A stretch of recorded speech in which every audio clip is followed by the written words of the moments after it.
Hello friends नमस्कार आपण मानकु @संजू रूपा cooking channel को स्वागत। आशा करुच्ची कि आपण माने बहुत भलरे थिबे। सो फ्रेंड्स आपण मानक पया नै आछि गोटे भल डिश जहाँकि हला चिकेन आलू कषा। तो समस्ते चिकेन करी निश्चय निज घरे तैयारी करुथे, बट मु गोटे भिन्न प्रकार प्रोसेस रे आपण मानकु तैयारी करिकि देखैबी। तार टेस्ट भी बहुत भल लागिबो। तो चलंतु तैयारी करिबा। तो मु पैन नै जाइछि ताको सेथिरे मु 5 टेबल स्पून ऑयल नैछि। जेहेतु मु आधा केजी चिकेन आलू कषा बनैबी सेथिपाई मु 5 टीस्पून ऑयल नैछि। आपण चाहिले टिके कम बेसी करि परिबे। हाँ मु सोरिष तेल नैछि। देन मु दुईटा आलू को नैछि भल से धोई कि ताको 4 पीस काटिकी नैछि मीडियम साइज आलू को। तो ताको अल्प परिमाण रे टिके गरम हे गला परे तेल आलू को आपण माने फ्राई करि नेबा। देन ताको ओल्टी पाल्टे की जेमिति गोल्डन ब्राउन कलर हे जिवो सेतिकी आमे भाजिबा, बेसी ताको अधिक भाजिबा नाही। तो आशा करी कि वीडियोटी आपण मानकु बहुत भल लागिबो। भल लागले निश्चय लाइक शेयर कमेंट करबा को भूलिबे नाही। आउ चैनल ले जदि आपण माने नुआ थिबे तो प्लीज चैनल को सब्सक्राइब करिवे। आपण मानकर आशीर्वाद मते बहुत परिमाण रे दरकार। तो प्लीज फ्रेंड्स मते सपोर्ट करिवे। मो आहुरी भी भल भल डिश आ भल भल जहाँ मु जानी आपण मानक शेयर करी। तो आशा करुच्ची कि आपण माने मो वीडियो को देखिबे। तो देखंतु एठी आलू भल से फ्राई हे गलानी। देन गोटे केयरफुली प्लेट्स को आपण काढ़ी नेबे। तो एबे भी पैन रे मोर ऑयल अच्छी से मु एक्स्ट्रा ऑयल ऐड करी ना। देन मु देछि 1 टीस्पून चीनी, जाकि चीनी कलर को एनहांस करे आ ताको टिके हमर जेमितिका आमे कलर पसंद लागे लाल कलर टिके हुए। तो चीनी देबा द्वारा आम करीर कलर टिके आहुरी भल निखारी की आसे। तो देखंतु एतिकी गरम हैला परे भल से टिके जेते ब्राउन कलर आसी जीवो सेते बेले ही मु सेठी मोर पियाज को ऐड करी। ता पूर्वर करी ना। तो जल्दी देखंतु एटा हे गलानी। देन मु किछि काटिकी रखिथिली 2 रु 3टा पियाज, ताको आपण जेतिकी दरकार हिसाब रे पकेबे, बेसी पियाज पकेबे नाही नहले चिकेन करी हमर टिके मीठा मीठा लागि थाए तते टेस्ट लागे नाही। देन मु देली किछि खड़ा मसला, तेजपत्र 2टा, दालचीनी ता सहित लवंग 2टा, ता सहित गोलमरीच आ स्टार अनियन मो पाखरे नथिला, आपण मानक पाखरे थिले आपण माने देबे। गोटे छोटो इलायची आ गोटे बड़ इलायची मध्य देइची। तो मु डायरेक्ट तेल रे ऐड करे नाही कारण से मसला जली जाए, सेथिपाई पियाज ऐड कला परे आपण माने ऐड करिवे। तो भल से पियाज को फ्राए करेंगे जमीती कि कलर पूरा गोल्डन ब्राउन आसो। तो देखो भल से कलर आसीगलानी, बहुत सुंदर कलर आसी। देन मुझे 3 स्पून अदा रसुण पेस्ट को ऐड कली। आपण जेतिकी चिकेन अधिक परिमाण नेबे से अनुसार अदा रसुण परिमाण कम बेसी करि परिबे। मुझे आधा केजी नहीं से मु 3 स्पून अदा रसुण पेस्ट नेली। देन अदा रसुण रे हल्का आधा टीस्पून मु लुण ऐड कली। लुण ऐड करने द्वारा हमर मसलाटा जल्दी भाजी हुए आउ कड़े लगे ना। तो डायरेक्ट मुझे बेसी न कषिकी डायरेक्ट चिकेन को भलसे धोईकी रखी थी, ताकू हलदी पकेकी धोई थी। तो मु चिकेन रे हल्का परिमाण हलदी पकेकी ताकू धोई थाए।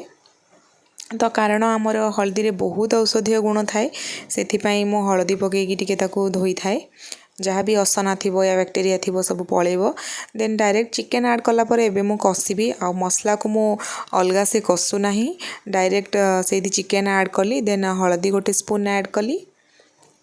देन किछि राग लंका हाफ टीस्पून ऐड कली। देन मु जीरा गुंड 2 टेबल स्पून ऐड करिछि। आपण मान चाहिले टिके कम बेसी करि परिबे। देन मु गरम मसला टिके ऐड करिछि half teaspoon. Then chicken masala मु ऐड करिछि 2 टीस्पून। देन मु लुण को ऐड करिछि स्वाद अनुसार। देन मु एबे आको कषि रखिबी। तो भाजी थिबा आलू को मध्य आपण माने ऐड करनेबे ए टाइम रे, कारण आमको क्विकली रोसे करिवार अछि से भी टेस्टी वाला। सेथिपाई मु एठी आलू को ऐड कर दिली। चिकेन सहित आलू मध्य कषि हे जिवो। देन मुझे कलर लंका नेबी काश्मीर कलर लंका या आपण पाखे जो ब्रांडर कलर लंका थी टी आप ने कारण कलर लंका तो ये राग हुए ना बट कलर बहुत भल आसी थाए तापर आपण एमती चलैकी भल से चलईदेवे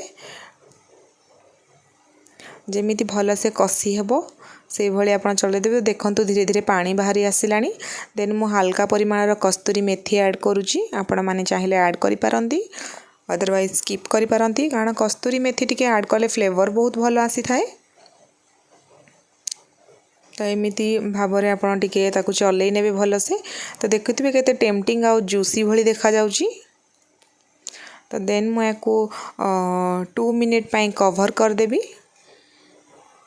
हो गलानी 2 मिनिट एबे आमे कवर को काढ़ी नेबा देखो केते सुंदर तेल चिकेन रू अलग हो आसुची तो मुझे मीडियम फ्लेम रे करिछि बेसी हाई फ्लेम देइनी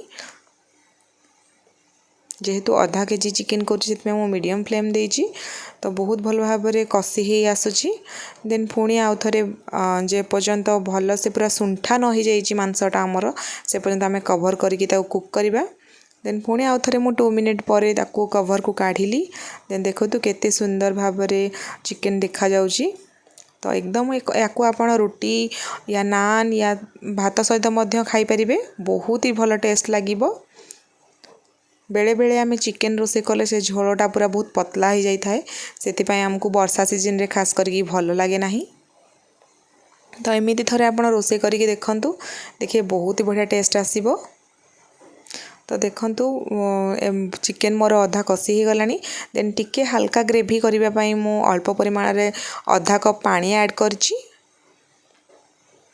तो आपण को कौ हिसाब रे आपणकर कषाटा रखा अच्छी से भाई भाव में आपण मैंने पानी देबे कारण चिकेन आलू मोर 90% कुक ऑलरेडी हो सारा देन या मु आ 1 मिनिट पाई कवर करनेबी जमती कि ग्रेवीटा टिके टाइट हो तो हो गलानी टाइम एबे आमे कवर को काढ़ी नेबा तो देखिए केते सारा स्टीम आसी जाउची तो देखंतु चिकेन रे मोर ऑलरेडी हो आसलानी चिकेन